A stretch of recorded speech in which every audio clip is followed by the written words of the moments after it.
Today I wanted to talk about some more biographies of mathematicians.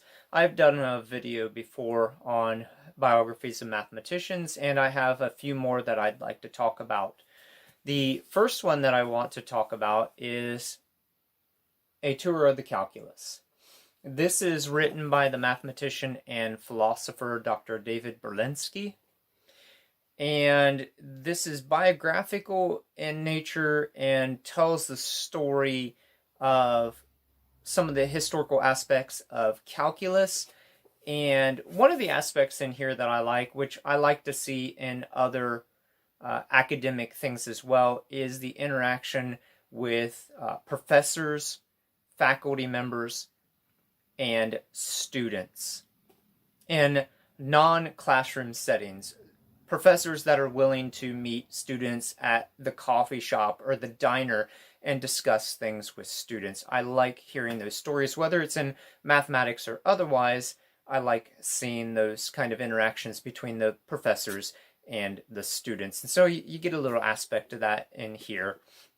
But this is an interesting story. I don't know that I've read this cover to cover twice, but I have picked it up twice to read and probably wouldn't be against reading it again. I really enjoyed this story.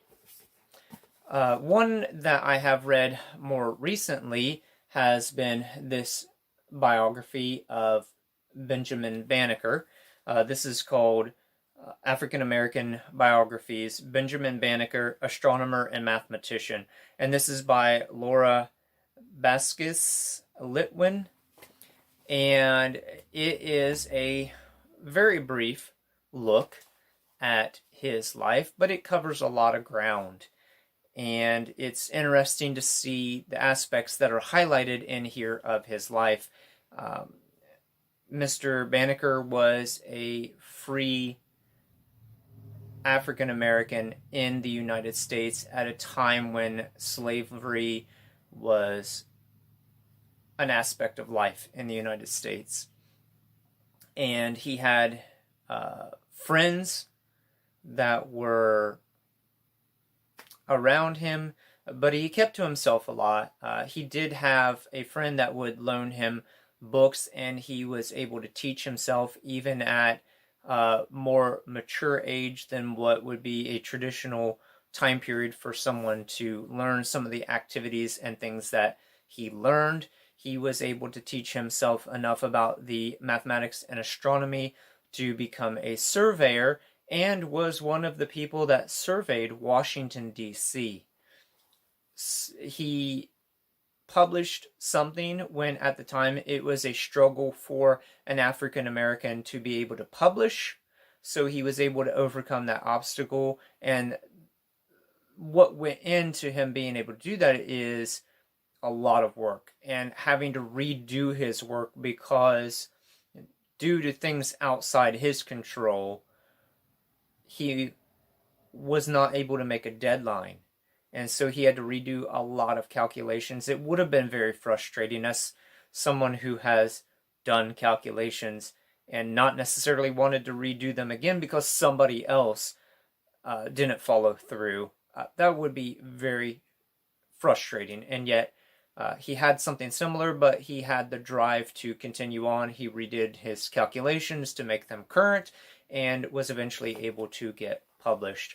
You also see that there were people around him that at this time in history were trying to fight for the freedom of African Americans that were in the United States. And this is in a period of time when this is well before the Civil War era.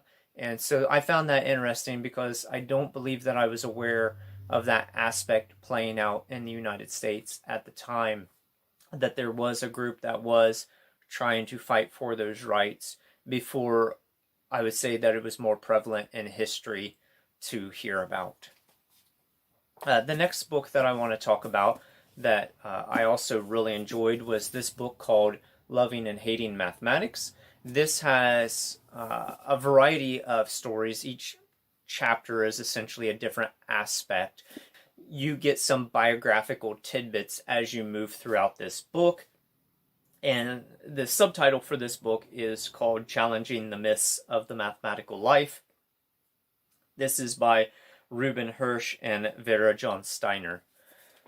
So I really enjoyed this book, and it would be easy to just go back and look at specific chapters to get those stories as if it were an anthology of short stories, so you wouldn't have to necessarily go back and reread it as a cover-to-cover book to get something valuable from it. I think it would be easy to go back and look at chapter by chapter, or maybe even you want to read it chapter by chapter, and you could probably get away with reading it chapter by chapter and not necessarily going in the order of the chapter sequence to really get some value out of that. And then the last one that I want to talk about, I am kind of currently involved in reading. I read 9 chapters last weekend, and I haven't picked it up since then. I had read 1 chapter prior to that weekend, and I've had this book for a while as an ebook, and that's not my favored method for reading books, though I do it on occasion. I was given this one for free as an ebook. I had an opportunity that I missed out on to pick up a physical copy at a mathematics meeting that I was at a couple of years ago before COVID, and unfortunately I wasn't in the know at the time to be able to pick up a physical copy of it, but a digital copy was made available for it. I was talking to another mathematics professor, and she said that she was willing to share her digital copy with me, and she did so, but I also found where it was offered still for me to pick up as a digital copy myself, to have my own copy given to me. So whether I had received it directly or indirectly, I was able to get a copy of it, and I just have not been very good about reading it. So I moved it from my desktop, because that's where I originally had downloaded it to. I moved it to my cell phone, and that I felt might be more convenient, because that's typically where I feel more comfortable reading an ebook. Is if it's on my cell phone, then I can lay on my couch and read. It's not as comfortable for me to read digital books off of my laptop. So I have a device issue and comfort level there. I'd rather have the physical book. I'm comfortable with physical books. I like the portability of physical books. I like the lack of need to input a password or charge the book, or all the things that go into issues with devices. So I've enjoyed the stories that I've read. It has been reassuring that one of the big struggles that I had with mathematics was not unique to me, and then other successful mathematicians have had their own struggle and have been able to overcome that and be successful as mathematicians. So specifically what I'm talking about is how difficult I found it to do the first course that I did in abstract algebra. I had some great people around me. I had a very knowledgeable professor, but I struggled greatly with that course. To his credit, my professor encouraged me to stay in the class, agreed that I had the background to be there, and helped me to not fail. I also had a good group of students around me who were good students. Some of us studied together, and that was bound to be helpful in my success in the course as well.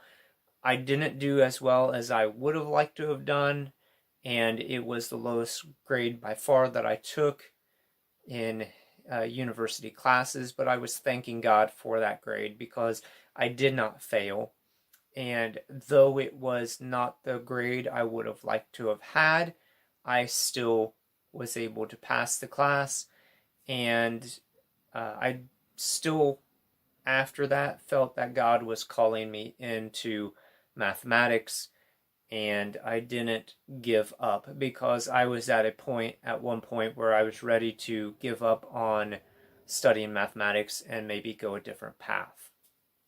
So that didn't end up happening. I have stayed in mathematics. I enjoy being in mathematics. I'm glad that God called me to this career path. And I wish I had more people around me that I could discuss mathematics with, but I do enjoy the chances that I get to discuss it. Hope you have a good week.